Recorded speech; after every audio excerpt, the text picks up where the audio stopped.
Hello everyone, welcome to Naira study. हम आप सब कैसे हैं? आई होप कि आप सभी अच्छे होंगे और अपने स्टडी को कंटिन्यू कर होंगे।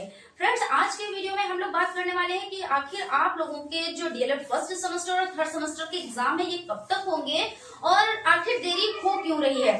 तो इन सभी चीजों पर हम लोग डिटेल में डिस्कस करेंगे। सो आप लोग वीडियो में लास्ट तक बने रहिएगा और वीडियो को बिल्कुल भी स्किप ना कीजिएगा, क्योंकि हर एक जानकारी आप लोगों के लिए बहुत ज्यादा इंपॉर्टेंट हो जाती है।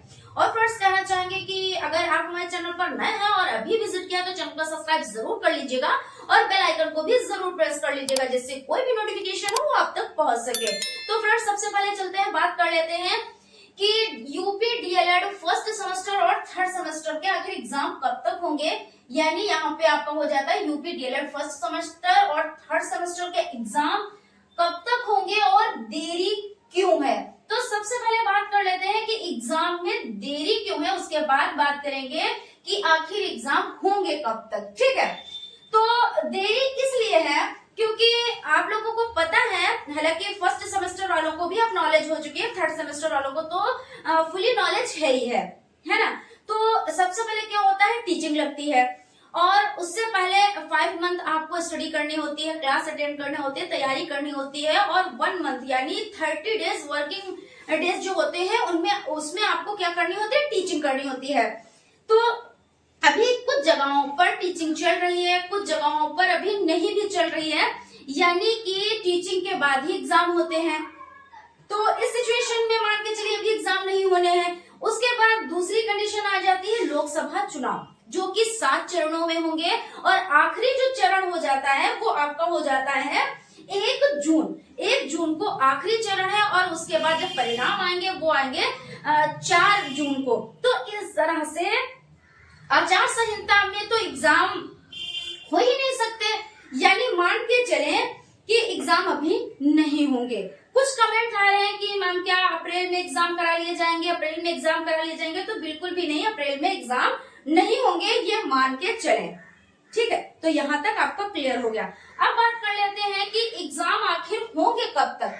तो आप लोग ये मान के चलिए कि एग्जाम जून के लास्ट तक ही हो पाएंगे, क्योंकि इससे पहले कोई भी संभावनाएं नहीं बन पा रही हैं कि आपके एग्जाम हो जाएंगे। लेकिन एक चीज कहना चाहेंगे कि अब आप लोगों के पास इतना भी टाइम नहीं रहा है कि आप लोग ये सोचें कि आखिर एग्जाम कब तक होंगे और एग्जाम जब होंगे तब हम तैयारी कर लेंगे।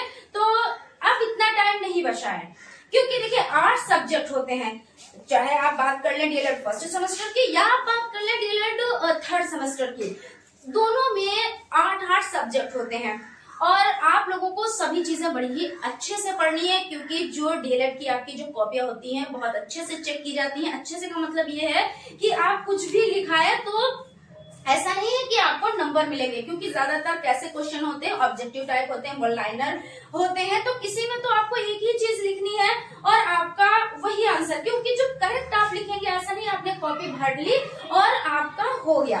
तो इस तरह से कॉपियां नहीं चेक होती हैं, बहुत ही अच्छे ढंग से कॉपियां चेक होती हैं। तो इस चीज का ध्यान रखिएगा, क्योंकि कुछ लोग ये कहते हैं कि हम 7 दिन पढ़ाई कर लेंगे, 8 दिन पढ़ाई कर लेंगे, यानी कि 1 वीक 2 वीक पढ़ाई कर लेंगे और हमारा अच्छे से हो जाएगा।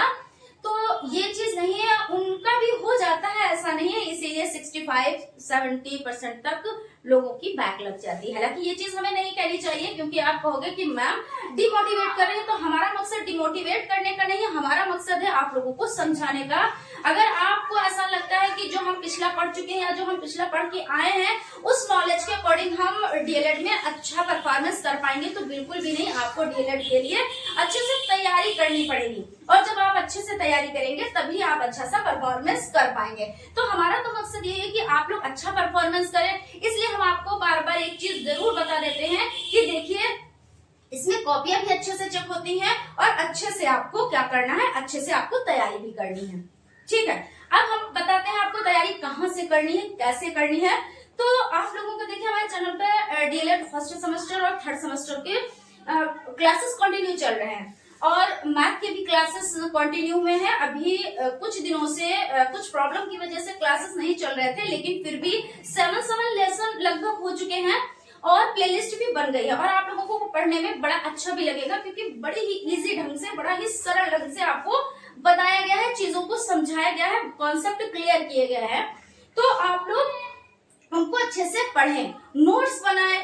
और एक चीज बताना चाहेंगे कि आप लोगों को फ्री पीडीएफ नोट्स प्रोवाइड होंगे, क्योंकि कुछ लोगों के कमेंट आए कि क्या मैम कितना पेमेंट करना होगा, और कुछ लोग कह रहे हैं कि आपके चैनल पर फ्री पीडीएफ नोट्स नहीं, आप यानी कि नोट्स आप देंगी तो कुछ पेमेंट लेंगी, तो बिल्कुल भी नहीं है। ये जो कह रहे हैं उनसे आप लोग सावधान रहिए, और कोई भी पेमेंट नहीं लिया जाएगा। क्लासेस भी आपकी फ्री ही है। अब इतनी हर एक चीज फ्री में मिल रही है, फिर क्यों ना लाभ उठाया जाए।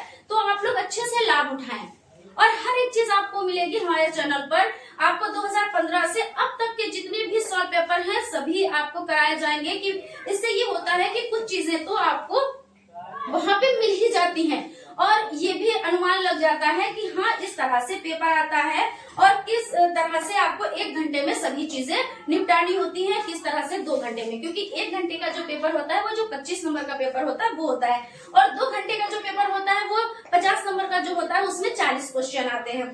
तो इन सभी चीजों पर भी हम वीडियो आपके लिए लेकर आएंगे कि किस तरह से आप टाइम को सेट करें, किस तरह से आप चीजों को समझें, किस तरह से उसी टाइम में आप हर चीज का ख्याल रखें।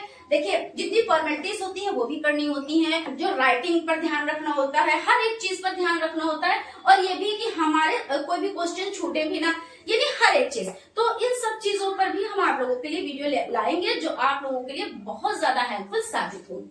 तो फ्रेंड्स, हम कहना चाहेंगे कि अगर अभी तक आप लोगों ने चैनल को सब्सक्राइब नहीं किया है तो चैनल को सब्सक्राइब जरूर कर लीजिएगा, और बेल आइकन को भी जरूर प्रेस कर लीजिएगा, क्योंकि इससे क्या होता है कोई भी नोटिफिकेशन आती है तो आप तक पहुंच जाती है। और जब आप सब्सक्राइब ही नहीं करेंगे तो नोटिफिकेशन कैसे आप तक पहुंचेगा, और फिर आप क्लास कैसे अटेंड करेंगे, ठीक है ना।